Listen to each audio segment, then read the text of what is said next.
Bismillahirrahmanirrahim and Assalamu alaikum. I hope you all are well. You are watching my YouTube channel BCP Synergy. In today's lecture, we are going to study about the basic terms of inheritance. ये जो terms हैं inheritance की जो आज हम study करने वाले हैं, अगर आपको ये बहुत अच्छे से समझ आ जाएं तो फिर आप इनहेरिटेंस के लॉज और बाकी कॉन्सेप्ट्स को बहुत अच्छे से क्लियर कर सकेंगे. इन टर्म्स में सबसे पहले है genetics, then inheritance, then heredity, variation, gene locus, allelic arrangement, phenotype, genotype, dominant, recessive, homozygous, heterozygous, character trait, etc. In terms को अंडरस्टैंड करने से पहले सबसे पहले हम एक कॉमन ऑब्जर्वेशन डिस्कस कर लेते हैं. फॉर एग्जाम्पल, आप अपने सिबलिंग्स के साथ एक फंक्शन में जाएं तो एक आउटसाइडर आपको और आपके सिबलिंग्स को देख के ये ज़रूर रिकॉग्नाइज कर लेगा कि may be you are siblings. ऐसा कैसे पॉसिबल है? इसका मतलब आप में और आपके सिबलिंग्स में कुछ सिमिलैरिटीज़ हैं जिसकी वजह से वो अंडरस्टैंड कर रहा है और रिकॉग्नाइज कर रहा है कि आप लोग सिबलिंग्स हैं. ठीक है, इसी तरह वो जो सिमिलैरिटीज़ आप अपने सिबलिंग्स से रखते हैं, इसी तरह आप अपने कज़न से भी रखते हैं, पेरेंट्स से भी, ग्रैंड पेरेंट्स से भी. ठीक है, एंड मोस्ट कॉमनली अपनी क्लोज रिलेटिव्स से. जबकि आप में और उनमें कुछ डिफरेंसेस भी होते हैं जिसकी वजह से आप आराम से पहचाने जाते हैं, अपने सिबलिंग्स से डिफ्रेंशिएट कर पाते हैं. ठीक है, तो ये सब चीज़ें हम इनहेरिटेंस में पढ़ते हैं. सबसे पहले जेनेटिक्स क्या है? जेनेटिक्स साइंस या फिर बायोलॉजी की वो ब्रांच है जिसमें आप हेरिडिटी और वेरिएशन के मैकेनिज्म को स्टडी करते हैं. द ब्रांच ऑफ साइंस और biology that deals with the study of mechanism of heredity and variation is called as genetics. अब हम लोग बात कर रहे थे इनहेरिटेंस के बारे में, लेकिन जेनेटिक्स में हम मैकेनिज्म ऑफ हेरिडिटी और वेरिएशन को पढ़ रहे हैं. ये कौन से मैकेनिज्म हैं? तो हेरिडिटी और वेरिएशन कलेक्टिवली इनहेरिटेंस कहलाता है. ठीक है, और इनहेरिटेंस वो प्रोसेस है जिसमें करेक्टर्स पेरेंट्स से ऑफस्प्रिंग्स में ट्रांसफ़र होते हैं. अभी जो करेक्टर्स पेरेंट्स से ऑफस्प्रिंग में ट्रांसफ़र हो रहे हैं, ये पेरेंट्स और प्रोजेनी के या ऑफस्प्रिंग के सिमिलर भी हो सकते हैं और डिफरेंट भी हो सकते हैं. ठीक है, यहीं से पेरेंट्स और उनके ऑफस्प्रिंग में सिमिलैरिटीज़ और डिफरेंसेस आ जाते हैं. ठीक है, जो करेक्टर सिमिलर है, जैसे फॉर एग्जांपल आई कलर, लेकिन कोई एक ऐसा करेक्टर भी होगा जो सिमिलर नहीं होगा, जैसे हेयर कलर. ठीक है, तो यहाँ पर दो कॉन्सेप्ट्स मज़ीद अराइज होते हैं, that are heredity and variation. Heredity क्या है? वो प्रोसेस जिसमें सिमिलर करेक्टर्स पेरेंट्स से ऑफस्प्रिंग में ट्रांसफ़र होते हैं, या फिर हम ये भी कह सकते हैं similar characters generations to generations चलते हैं. पेरेंट्स उनकी जनरेशन में जाते हैं या एक जनरेशन से नेक्स्ट जनरेशन में जाते हैं. ठीक है, जैसे हमने बात की थी आई कलर की, राइट. और दूसरी तरफ वेरिएशन हेरिडिटी के ऑपोजिट है, यानी the degree by which parents differ from progeny is called as variation. जैसे हमने हेयर कलर की बात की थी कि अगर हेयर कलर सिमिलर नहीं है आपका और आपके पेरेंट्स का, तो इसका मतलब आप लोगों में वेरिएशन आ गई. ठीक है, तो आप आइडेंटिकल नहीं हैं अपने पेरेंट्स से, लेकिन रिजेंबल करते हैं, सिमिलर हैं. अब ये जो इनहेरिटेंस है, ये होती किस तरह से? ठीक है, इनहेरिटेंस का जो प्रोसेस है ये किसी एक चीज़ की वजह से होता होगा. ठीक है, कोई एक स्पेसिफिक चीज़ होगी जो आप में भी है, आपके पेरेंट्स में भी है. ठीक है, और एंसेस्टर्स में भी है कि आपको इतनी सारी similar characters generation to generation चल रही हैं और डिफरेंसेस भी हैं. ठीक है, तो the thing that is the cause of inheritance is gene. Gene is the basic unit of inheritance. Gene क्या है? It is defined as a small specific segment of DNA that contains the instruction for making a particular protein is called as gene. Gene DNA का वो specific segment है जिसके पास एक particular protein को बनाने की सारी instructions होती हैं. ठीक है, अब एक जीन एक पर्टिकुलर प्रोटीन बनाने की सारी इंस्ट्रक्शंस कंटेन करता है. जब वो पर्टिकुलर प्रोटीन बन जाता है तो फिर वो एक करेक्टर प्रोड्यूस करता है, जैसे eye colour, hair colour, height, skin tone. ठीक है, तो इसका मतलब जीन से प्रोटीन बनता है और प्रोटीन से आगे करेक्टर प्रोड्यूस होता है. ठीक है, तो इसका मतलब हम ये भी कह सकते हैं कि जीन के पास एक पर्टिकुलर करेक्टर की सारी इंफॉर्मेशन होती है, क्योंकि जीन की वजह से इनहेरिटेंस होती है. ठीक है, जीन ही हेरिडिटी और वेरिएशन का कॉज है. और जेनेटिक्स में हमने यही डिस्कस किया था कि हम जेनेटिक्स में क्या पढ़ते हैं? हेरिडिटी और वेरिएशन का मैकेनिज्म, जो कि जीन की वजह से कॉज हो रहा है.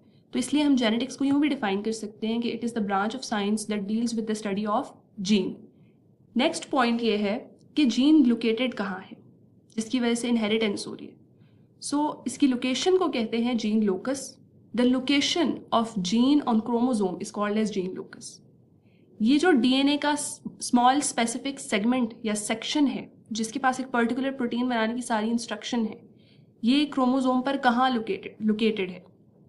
Chromosome is composed of histone protein and DNA, ऐसा ही है।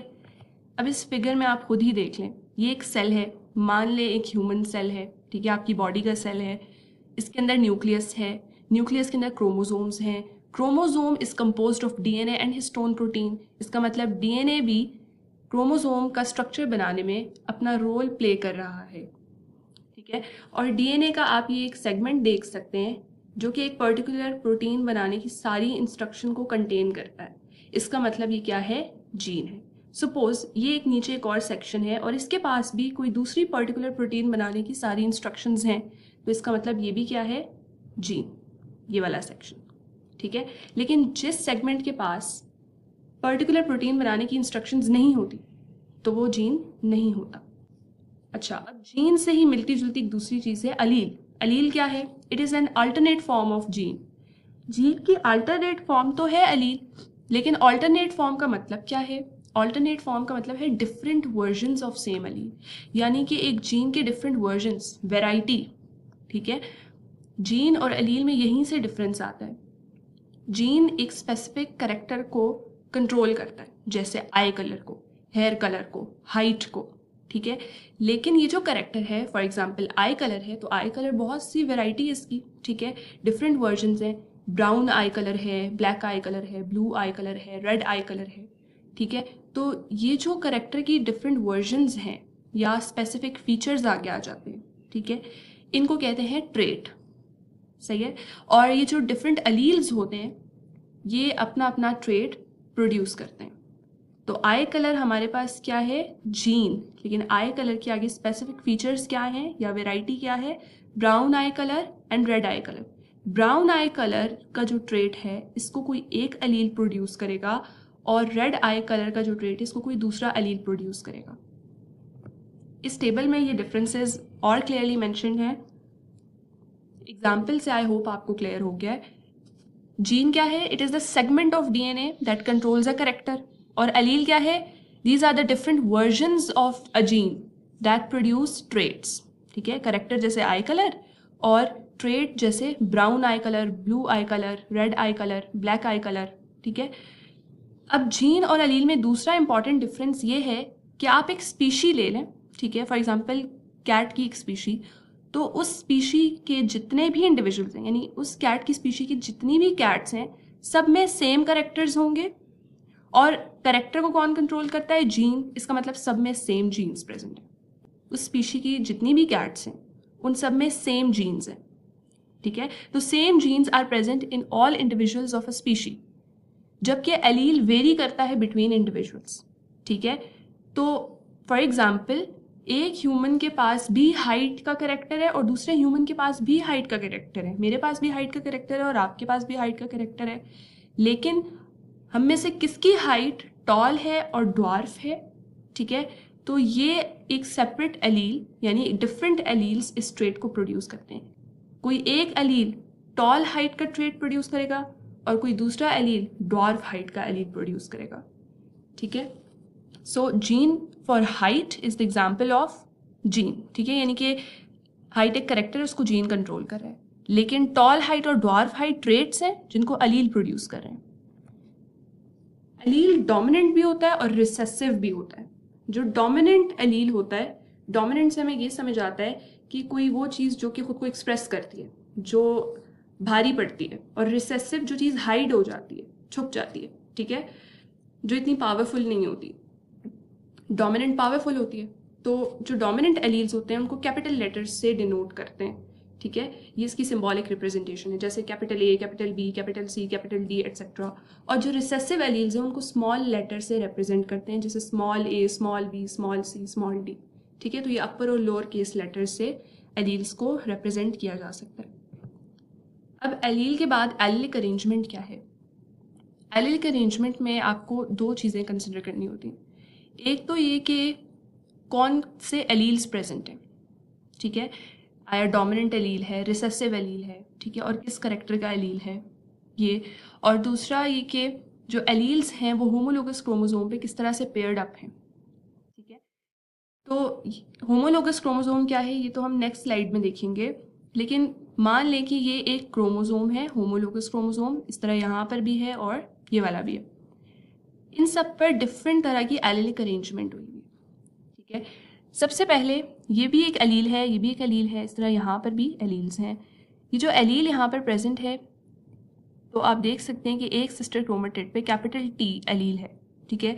ये हाइट का एलील है, और कैपिटल का मतलब क्या होता है, डोमिनेंट। और यहाँ पर जो डोमिनेंट एलील है हाइट के लिए वो है टॉल हाइट का एलील, कैपिटल टी, ठीक है।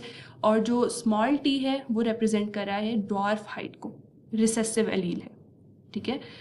तो कैपिटल टी और कैपिटल टी यानी दोनों डोमिनेंट एलील्स इस क्रोमोसोम पर प्रेजेंट हैं, जबकि इस क्रोमोसोम पर एक तरफ डोमिनेंट एलील, दूसरी तरफ रिसेसिव एलील, और इस क्रोमोसोम पर दोनों तरफ रिसेसिव एलील्स प्रेजेंट हैं हाइट के लिए, ठीक है। तो ये डिफरेंट अरेंजमेंट्स हैं एलील की होमोलोगस क्रोमोसोम पर. So you can define allelic arrangement as the way alleles of a gene are positioned on pair of homologous chromosome at same locus.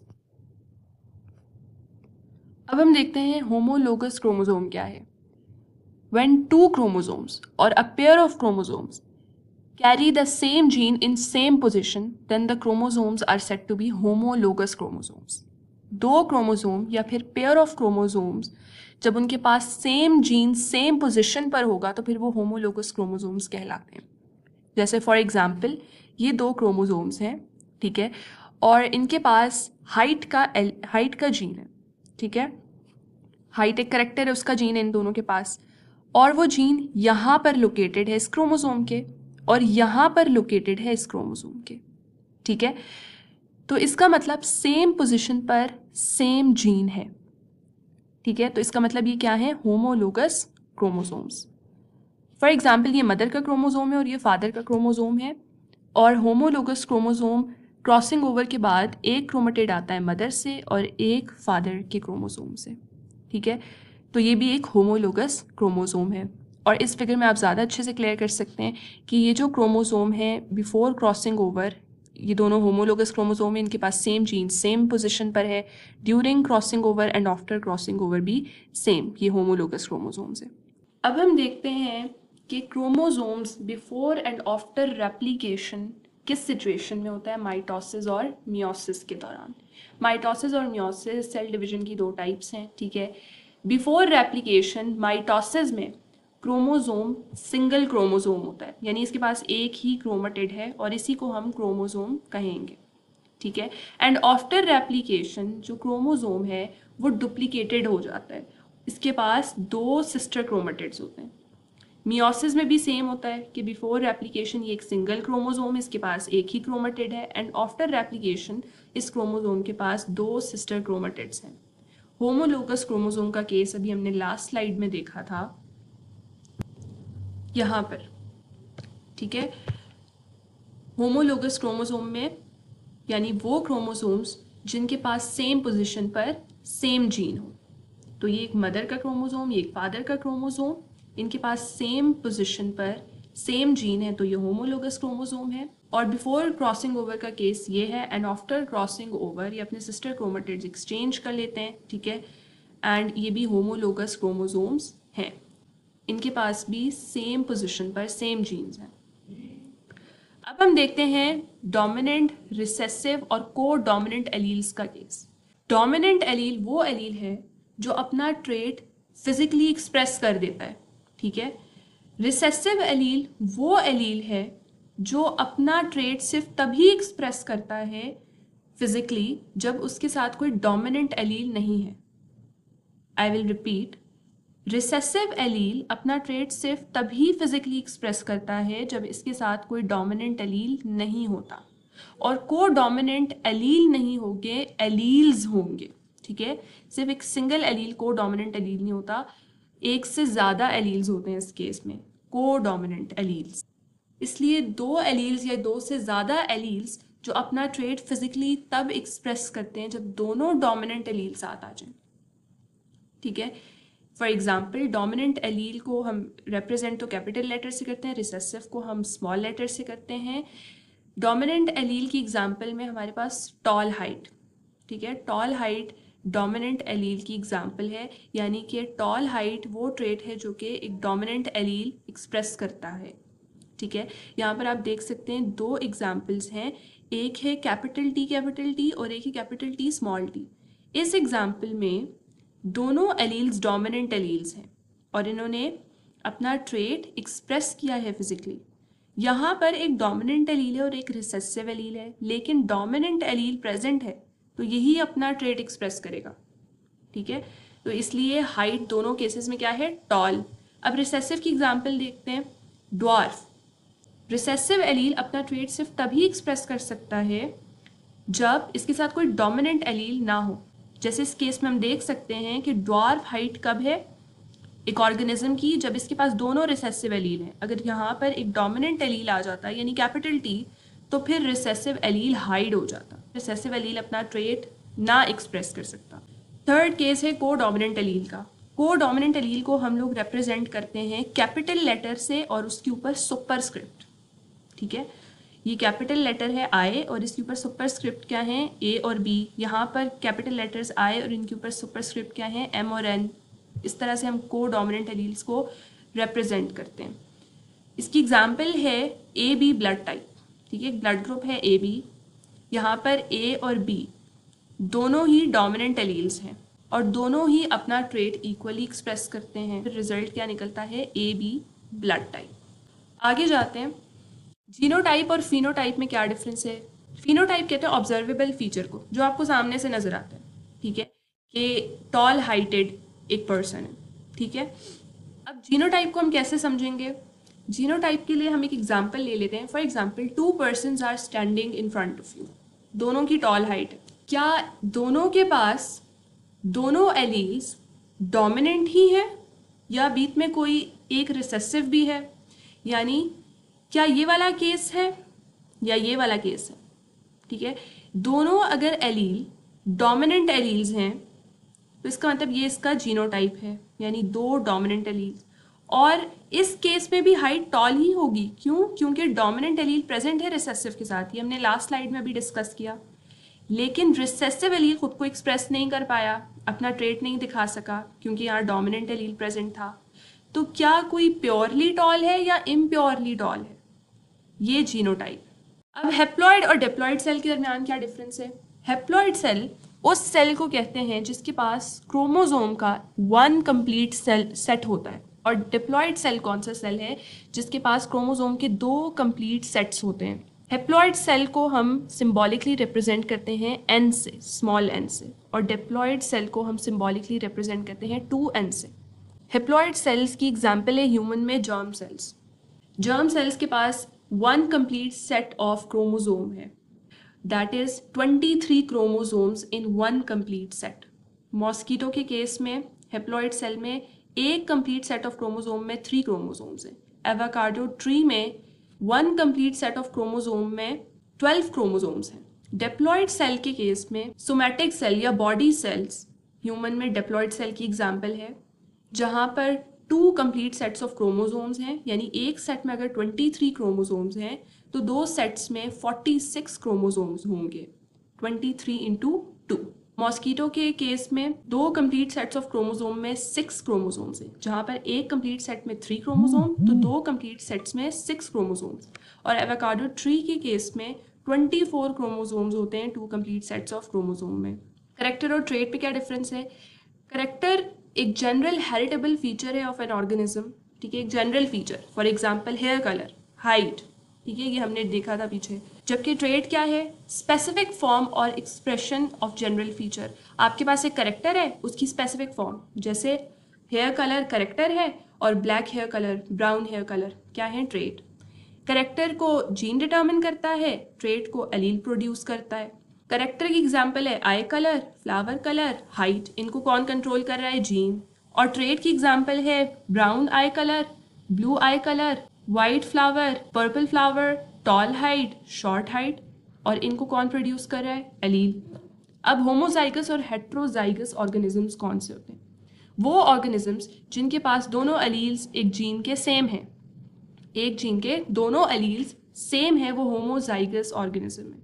ठीक है, जैसे कैपिटल ए डोमिनेंट दोनों एलील्स हैं या दोनों स्मॉल ए हैं, रिसेसिव एलील्स हैं, और ये ऑर्गेनिजम्स जेनेटिकली प्योर होते हैं। हेट्रोजाइगस ऑर्गेनिजम्स कौन से ऑर्गेनिजम्स हैं जिनके पास दोनों एलील्स डिफरेंट हों एक जीन के लिए। फॉर एग्जांपल हाइट का एक जीन है और उसके दोनों एलील्स डिफरेंट हैं। ये इसकी जनरल सिंबॉलिक रिप्रेजेंटेशन आ गई, कैपिटल ए और स्मॉल ए दोनों एलील्स डिफरेंट हैं, और ये ऑर्गेनिजम्स जेनेटिकली इम्प्योर होते हैं।